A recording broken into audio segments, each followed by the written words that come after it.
हम आपको अपना मानते हैं तब भी जब आप हमारे बहुत सारे ग्रंथों को नहीं मानते, तब भी हम आपको अपना मानते हैं। आप हमारे पुराणों को नहीं मानते हैं, आप हमारे उपनिषदों को नहीं मानते हैं, लेकिन सोचिए हम हिंदू वो लोग हैं जो आपको स्वीकार करते हैं और गले लगा करके चलते हैं। अब मैं दूसरे धर्म पे नहीं जाऊंगा, कोई नाराज हो सकता है, मैं दूसरे धर्म के बारे में नहीं जा सकता। मैं बहुत ही महत्वपूर्ण और देश के लिए और बड़ी आबादी के लिए भारतीय जनता पार्टी की सरकार में एक और बिल आया है, क्योंकि मेरे से पूर्व में जो हमारे साथी बोले हैं वो माननीय सदस्य हमारे साथ नहीं, लेकिन मैं उनके बहुत सारी बातों से सहमत हूं। और अध्यक्ष महोदय, मैं देख रहा हूं जो एक्स कांग्रेस वाले वो ज्यादा बोल रहे हैं।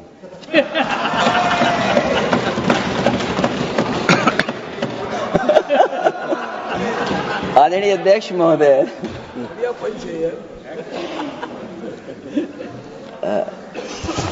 अध्यक्ष महोदय, जो आज बिल पेश हुआ है, मैं हिंदी और अंग्रेजी को जो कुछ समझ सकता हूं वो यही मैं कह सकता हूं कि माननीय मंत्री जी ने ये कहा कि ये उम्मीद है। ये उम्मीद कैसे बना है, अंग्रेजी में भी मुझे समझ में नहीं आ रहा कि उम्मीद है, ये हिंदी में भी समझ में नहीं आ रहा कि ये उम्मीद है। यूनिफाइड वक्फ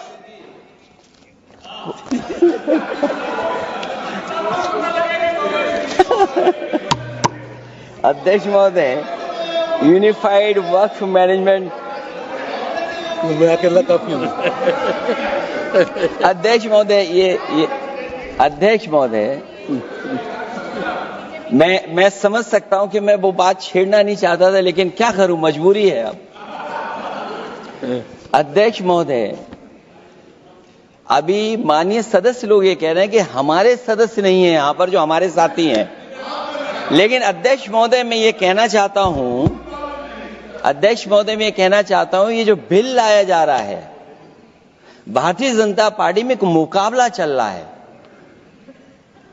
भारतीय जनता पार्टी के अंदर मुकाबला चल रहा है कि खराब हिंदू कौन बड़ा है। और ये बात अध्यक्ष महोदय मैं ऐसे ही नहीं कह रहा हूं। जो पार्टी ये कहती हो कि दुनिया की सबसे बड़ी पार्टी है, अध्यक्ष महोदय वो अपना राष्ट्रीय अध्यक्ष नहीं चुन पाए अभी तक। अध्यक्ष महोदय, अध्यक्ष महोदय, भारतीय जनता पार्टी क्या है?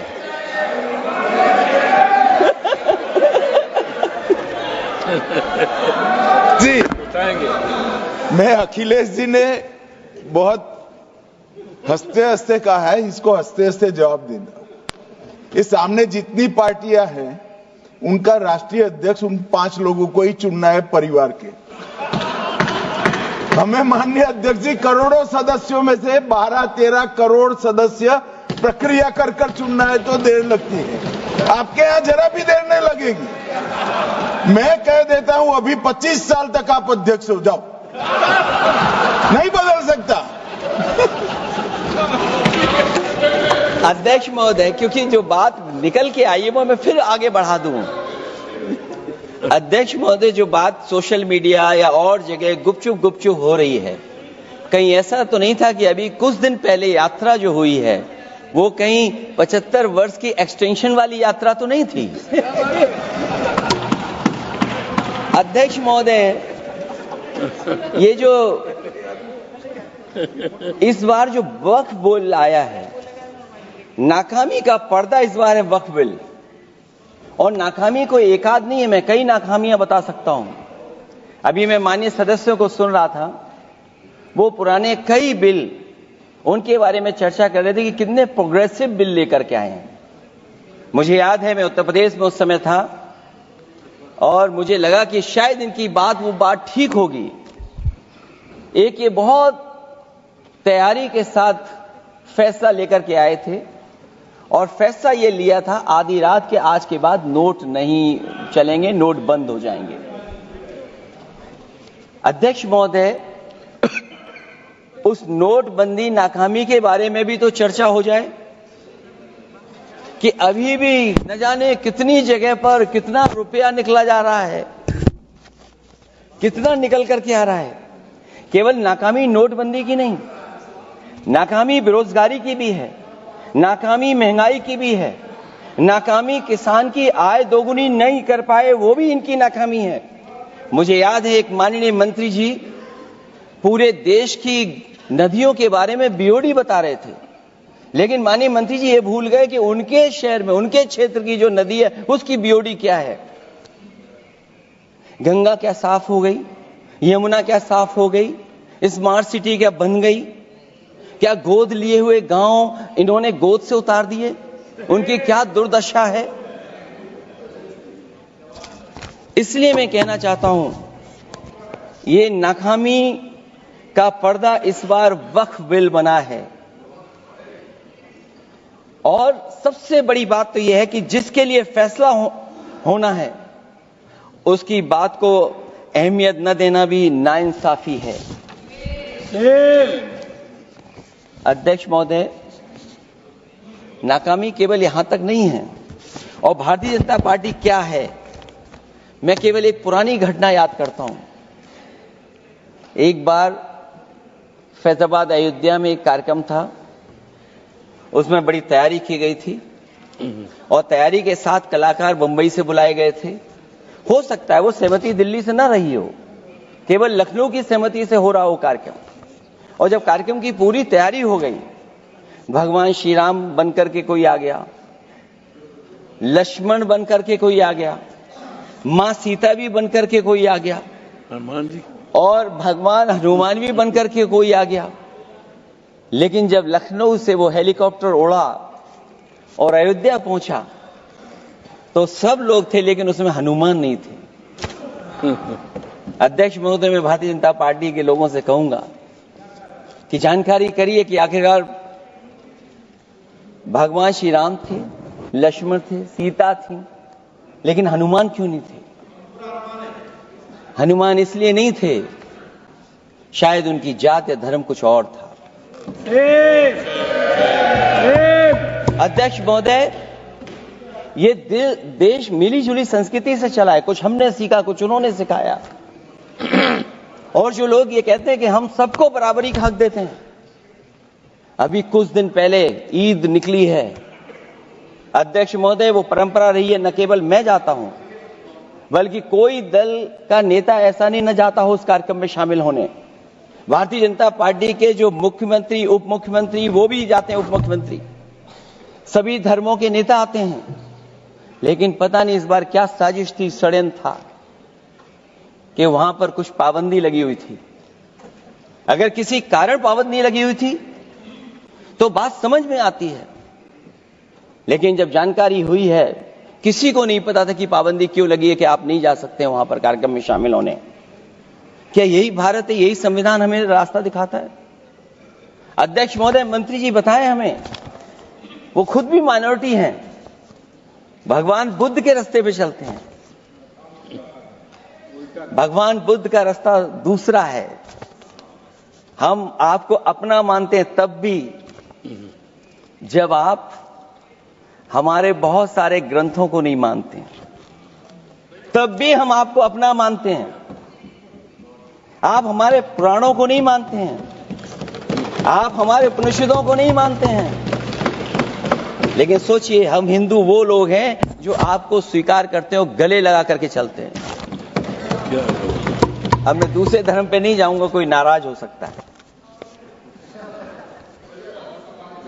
मैं दूसरे धर्म के बारे में नहीं जा सकता, मैं केवल यही बताता हूं। और मैं उत्तर प्रदेश में, अध्यक्ष जी, जहां से आता हूं, मैं अपमान नहीं कर रहा हूं, मैं सच बोल रहा हूं। और ये बिहार के चुनाव में जो आप कह रहे हैं कि महिलाओं को 2 मेंबर बना दिया, इस बार मैं भी देखूंगा आगे भारतीय जनता पार्टी कितनी महिला लोगों को टिकट देंगे वहां पर।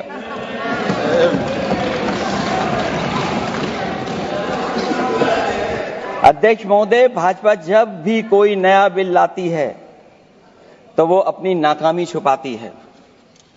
भाजपा वाले मुसलमान भाइयों की वक्फ की जमीन चिन्हित करने की बात कर रहे हैं, जिससे महाकुंभ में जो हिंदू मारे गए हैं या खो गए हैं उनको चिन्हित करने की बात पर पर्दा पड़ जाए। अध्यक्ष महोदय, मुझे खुशी इस बात की कि हमारा धर्म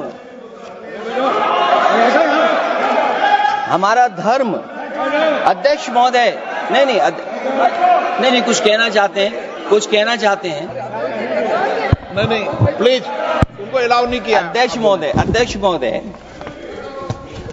कुंभ में आस्था सबकी है, कोई ऐसा नहीं जिसकी आस्था ना हो। और कुंभ कोई पहली बार नहीं हो रहा था। ये भारतीय जनता पार्टी के लोगों ने ऐसा प्रचार किया कि 144 वर्षों के बाद पहली बार महाकुंभ होने जा रहा है और लोग निकल पड़े। सरकार ने कहा कि हमारी तैयारी 100 करोड़ की है। आप कहते टेक्नोलॉजी का हम इस्तेमाल करेंगे, जमीनों को हम मैपिंग कर करके डेटा एंड रिकॉर्ड ठीक करेंगे। अध्यक्ष महोदय, ये बताएं कि वो 30 लोग कौन थे, उनके नाम क्या थे जिनकी जान चली गई, न केवल जान जाने वालों की, बल्कि अध्यक्ष महोदय ये सरकार बताए कि जो लगभग 1000 हिंदू खो गए हैं, जो अभी तक नहीं मिले, जो अभी तक नहीं खोज पाए हैं, वो 1000 हिंदू की सूची कहां है? और फिर धर्म कारोबार की बात है, जो ये लोग गोली। अध्यक्ष महोदय, मैं कार सेवक वाली बात इसलिए नहीं छेड़ना चाहता हूं। अध्यक्ष महोदय, ये शायद माननीय सदस्य जानते नहीं कुछ सच्चाई नहीं जानते। अध्यक्ष महोदय, ये संविधान की वजह से, संविधान को बचाने के लिए, हिंदू एकता को बचाने के लिए कुछ फैसले लिए गए, लेकिन एफआईआर हम लोगों पे नहीं लिखी गई थी। एफआईआर उन पे लिखी गई थी जो बेचारे तैयार हो गए थे सुबह, लेकिन पता नहीं कहां से फोन आया था, कहा था कि अब तैयार तो हो गए हो लेकिन आप शिलान्यास में नहीं आ सकते। बहुत सही। इसलिए बात को इधर से उधर नहीं में ले जाना चाहता। अखिलेश जी, जरा वक्त पे भी आ जाओ। अच्छा, वक्त पे आ रहा हूं। नहीं, वक्त पे अध्यक्ष इसलिए आ रहा हूं क्योंकि वक्त समझने के लिए भारतीय जनता पार्टी की सोच क्या है। और ये अध्यक्ष महोदय जब ये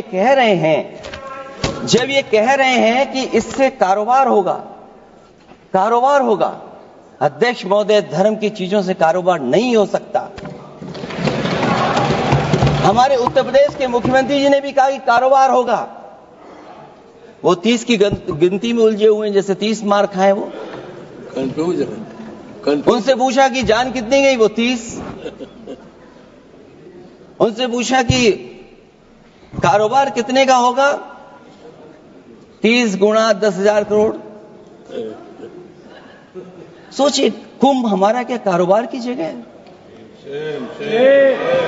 और फिर उसका कौन नापेगा, कैसे नालाएगा?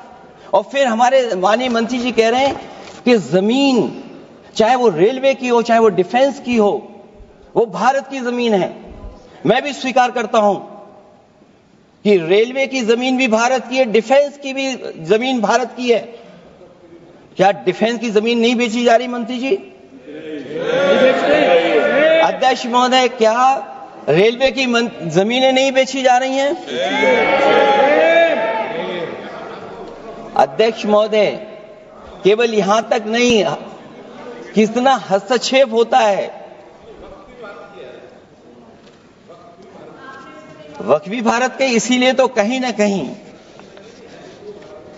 वक्फ की जमीन से, अध्यक्ष महोदय, माननीय मंत्री जी बताएं, और मुझे उम्मीद है कि जब जवाब देंगे तो बताएंगे कि वक्फ की जमीन से बड़ा मुद्दा वो जमीन है जिस पर चीन ने अपने गांव बसा लिए हैं, लेकिन कोई बाहरी खतरे पर सवाल बवाल न करे, इसलिए ये बिल लाया जा रहा है।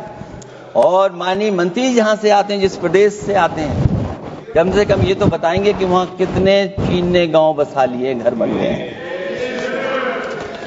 अध्यक्ष महोदय, आपके माध्यम से सरकार गारंटी दे कि वक्फ की जमीन कभी भी किसी भी पैतरेबाजी से किसी और मकसद के लिए किसी और को नहीं दी जाएगी।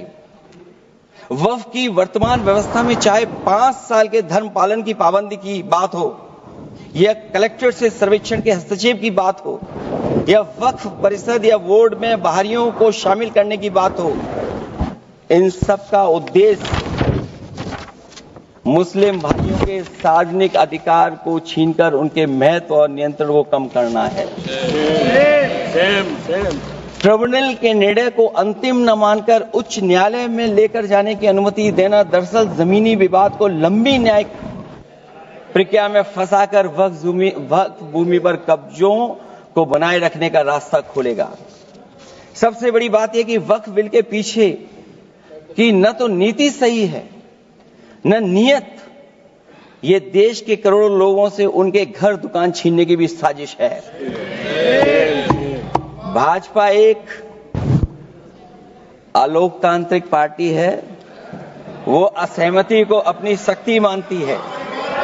जब देश के अधिकांश राजनीतिक दल वक्फ बिल के खिलाफ हैं, तो उसे लाने की जरूरत क्या है जो जिद क्यों कर रहे हैं सरकार। वक्फ बिल का लाना भाजपा की सियासी हट है। वक्फ बिल भाजपा की सांप्रदायिक राजनीति का नया रूप है। वो तो आपको काटेगा, और इसलिए काटेगा कि अध्यक्ष महोदय बाहर ये लिखते हैं सत्यमेव जयते, बाहर है लिखते सत्यमेव जयते, भाजपाई अंदर असत्य बात कहते। भाजपा वक्फ बिल लाकर अपने उन समर्थकों का तुष्टीकरण करना चाहती है जो भाजपा की आर्थिक नीति, महंगाई, बेरोजगारी, बेकारी और चौपट अर्थव्यवस्था से उसे छटक गए हैं।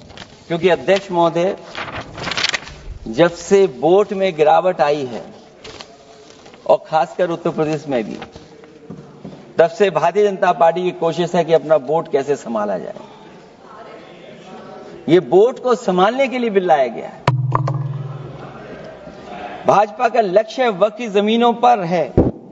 इन जमीनों का नियंत्रण अपने हाथ में लेकर इन जमीनों को पिछले दरवाजे से अपने लोगों के हाथों में दे देना चाहती है। भाजपा चाहती है कि वक्फ बिल लाने से मुस्लिम समुदाय को लगे कि उन पर हक को मारा जा रहा है, वो उद्वेलित हों और भाजपा को ध्रुवीकरण की राजनीति करने का मौका मिल सके। क्योंकि अध्यक्ष महोदय, भाजपा का लक्ष्य यह है कि ध्रुवीकरण हो, क्योंकि वो जानते हैं कि ध्रुवीकरण जितना होगा उससे वो लाभ उठाने में आगे रहेंगे।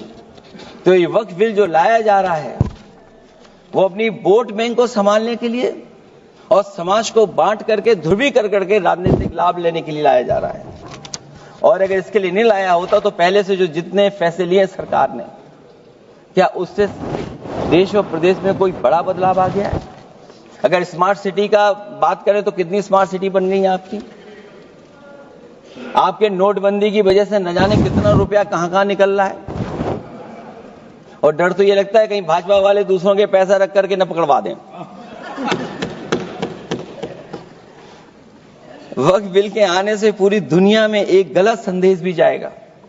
इससे देश की सेकुलर इमेज को बहुत धक्का लगेगा। वक्फ बिल भाजपा की नफरत की राजनीति का एक और अध्याय है। मैं अंत में कहना चाहता हूं कि अभी तो आपने साथी संभाल लिए हैं, एक साथी तो मुझे दिखाई नहीं दे रहा है, और हमारे जिनका हमने सम्मान किया हमें कहां ले गए आप, और हमें यहां छोड़ गए आप, हमें छोड़ गए। हमें देखिए सभापति महोदय देखिए राजनीति क्या है। हमने आपका हाथ पकड़ा और हम यहां आ गए, और आप हमारा हाथ छुड़ा करके वहां चले गए। इसलिए देखिए कब हमारा इनका हाथ मिल जाए। और मैं अध्यक्ष सभापति महोदय ये कहना चाहता हूं कि वक्फ बिल भाजपा के लिए वाटरलू साबित होगा, क्योंकि ऊपर से तो हाँ हाँ कह रहे हैं, लेकिन अंदर ही अंदर बहुत सारे साथी सहमत नहीं है। मैं अंत में इतना ही कहना चाहता हूं कि ये वक्फ बिल जो लेकर के आए कोई उम्मीद लेकर के नहीं आ रहा है। ये सोची समझी रणनीति का हिस्सा है क्योंकि इनका जो वोट बिखर गया है, ये मुस्लिम में भी बंटवारा चाहते हैं। मुस्लिम इस्लाम धर्म में कहीं बंटवारा नजर नहीं आता है, लेकिन इनकी कोशिश है कि इस बिल के माध्यम से हम मुस्लिम भाईचारा में भी बंटवारा कर दें। बंटवारा तो पीडीए करेगा। अभी देखिएगा सभापति महोदया, हमारे एक सदस्य कह रहे थे कि चुनाव बहुत अच्छा होता है। इनसे बेहतर किसने चुनाव देखा होगा? चलिए धन्यवाद। वोट ही नहीं डालने दिया। चलिए सभापति महोदया, मैं धन्यवाद देता हूं। मैं और अपने दल और साथियों के साथ कहता हूं कि समाजवादी पार्टी बिल का विरोध करती है। वोट पड़ेगा तो हम इसके खिलाफ वोट डालने जा रहे हैं।